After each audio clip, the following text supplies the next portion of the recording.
Welcome back.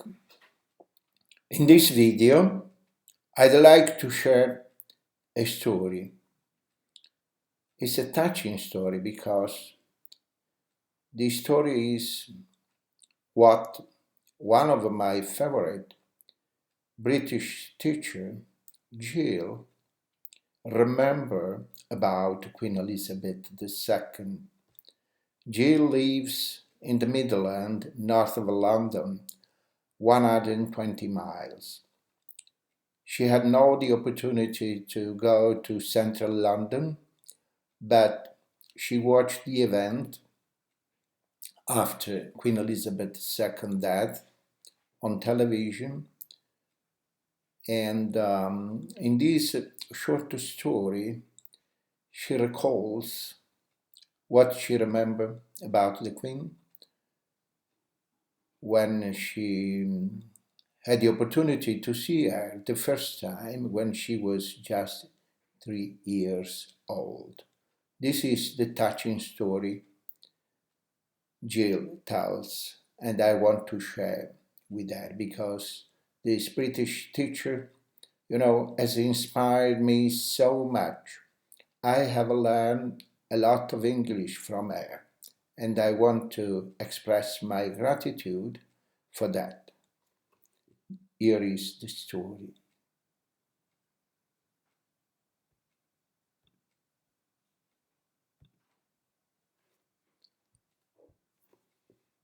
I'd like to talk to you about Queen Elizabeth II, giving my own personal perspective, so you may already have seen my video about the British royal family, which was made in 2017, where I give some of the names and explain how they are related to each other.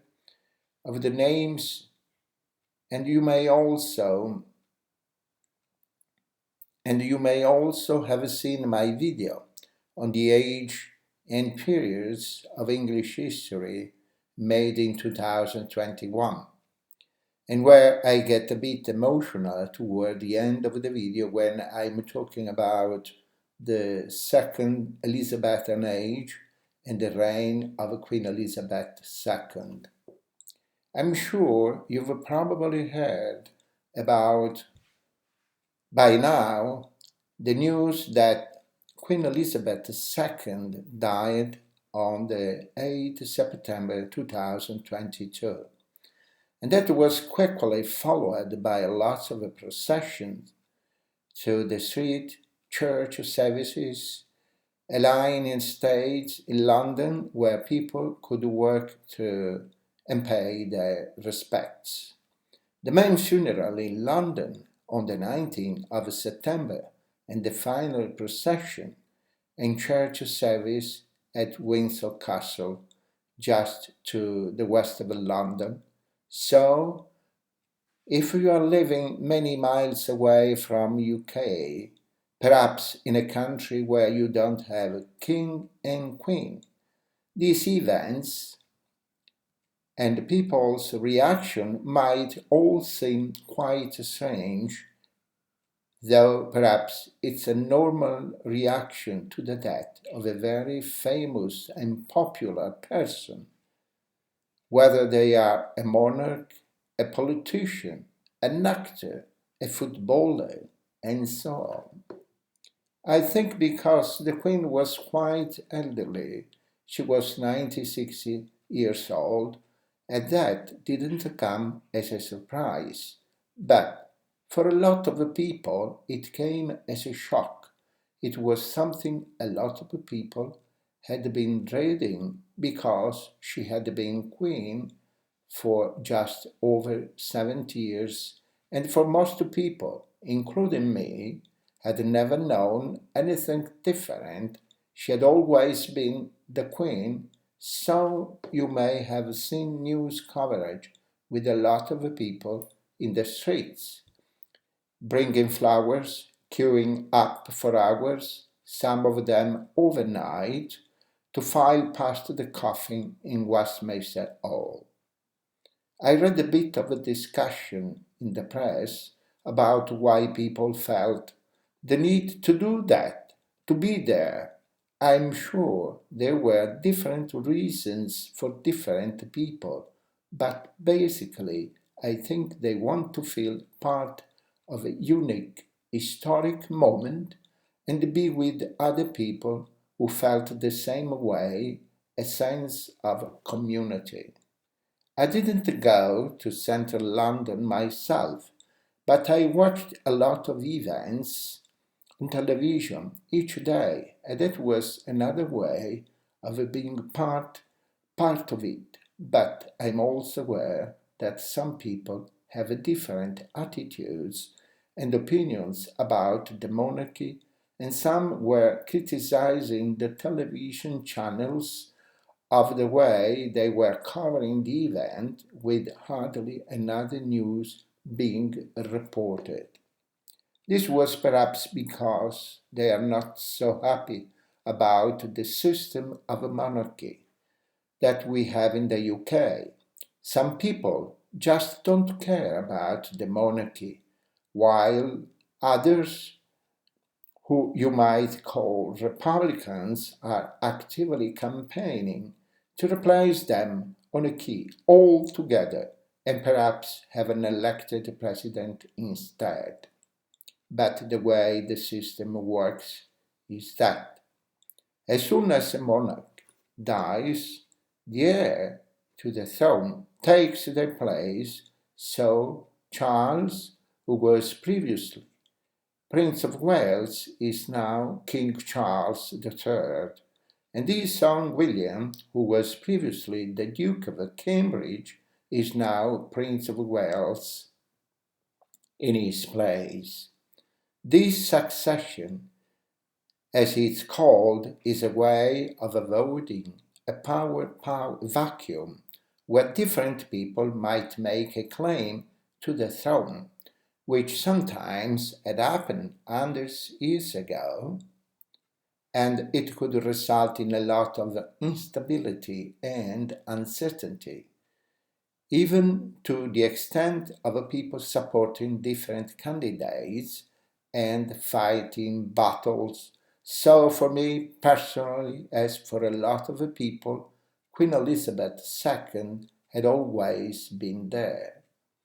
She became queen in 1952 when her father, King George VI, died, and their coronation was in 1953.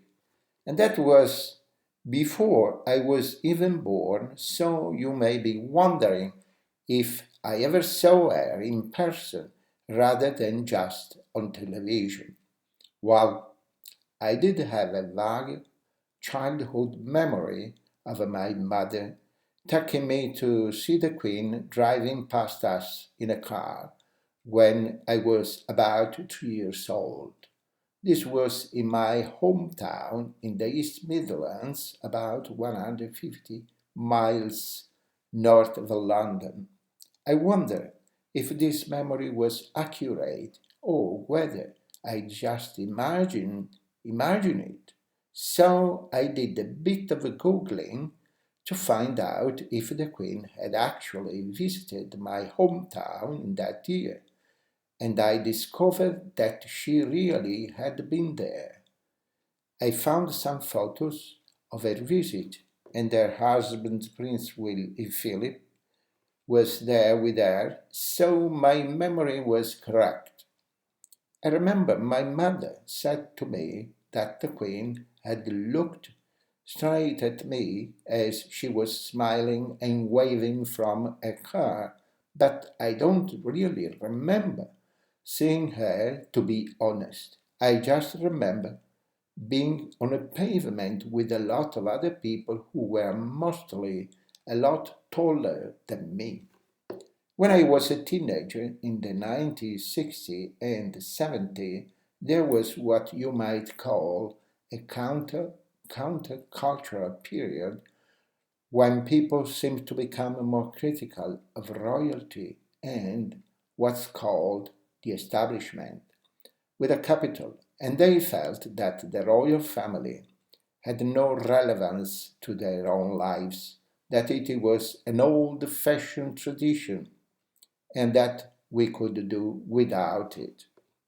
I remember around that time, if you went to the cinema, they used to play the national anthem at the end of the film, and you were supposed to stand up and show respect when you heard the music start up to play. But some people made a point of staying in their seats as a kind of a protest.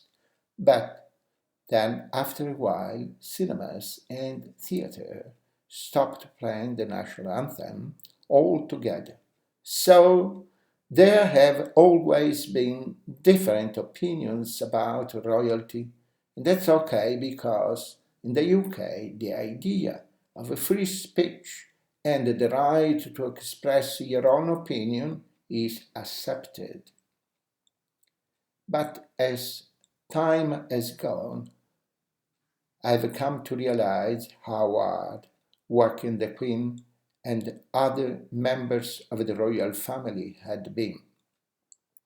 They all seemed to be going somewhere, shaking hands and chatting to people supporting charities and other activities traveling within the UK and also to many countries around the world over the years. I've seen the Queen in photographs, on the television news, and in documentaries, meeting people with a friendly smile, putting people at their ease, and having a normal conversation with them.